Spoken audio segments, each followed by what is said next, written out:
Bienvenue sur mon podcast Émouvance. Je m'appelle Maëline, je suis chamane, artiste et coach de vie. Je suis là pour vous aider à trouver votre soi, aller à la recherche de vous-même. Je vous ferai voyager à la rencontre de votre enfant intérieur, mais aussi de vos guides, dans des univers fantastiques que vous ne pouvez imaginer avoir en vous. Je suis femme médecine et je vous aide à trouver votre chemin de vie et votre identité. À travers Émouvance, je vais vous partager le ressenti de notre société sur notre perte d'identité, sur des thèmes qui me touchent et qui je pense vous parleront. Je vous raconterai mon expérience de vie de chamane par les voyages mystiques que je réalise. Venez me découvrir sur mon Instagram Maëline Chamane. Je vous donne rendez-vous tous les mercredis pour ce podcast Émouvance. Laissez-vous porter et restez à l'écoute. Bonjour tout le monde. Alors le sujet d'aujourd'hui, l'injustice. Alors j'avais envie de vous parler de ce sujet car la semaine dernière je me suis trouvée confrontée à une personne qui vivait dans l'idée de l'injustice. Comme, pourquoi les autres s'en tirent quand ils font du mal? Pourquoi certains malgré leur méchanceté réussissent dans la vie? Bonne question. C'est vrai, pourquoi toutes personnes qui sont dans l'optique de détruire l'autre sont valorisées? Je me suis donc penchée sur ces questionnements. Et j'avoue, j'ai eu du mal à trouver pourquoi. Et je me suis donc remémoré la discussion que j'ai eue avec cette personne. En fin de compte, plus on se sent dans l'injustice et moins on avance. Ces gens, eux, ne pensent même pas à l'idée d'échouer. Pour eux, ils seront vainqueurs coûte que coûte. Et c'est ça la différence. L'injustice est ressentie par la personne qui a été blessée et qui la plupart du temps est une personne qui réfléchit énormément et qui est souvent dans la peur de tout.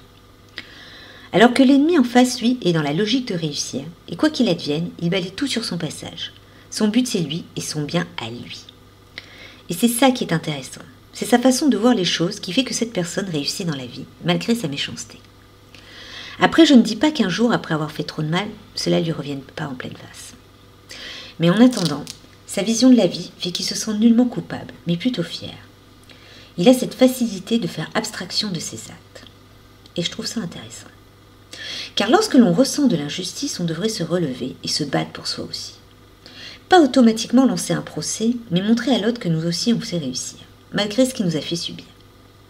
Et logiquement, cette façon de faire désoriente la partie adverse, car cette tactique de vous détruire n'a nullement marché.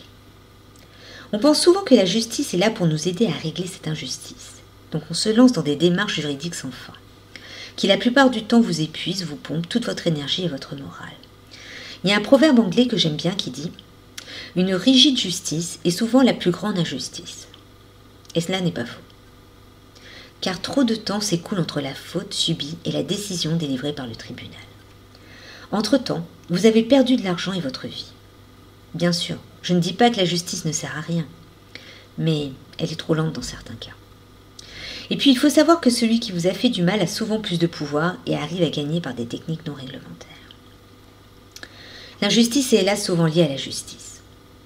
Étant passé souvent par là, je peux vous avouer que la justice fait rarement bien son travail d'aider le démuni.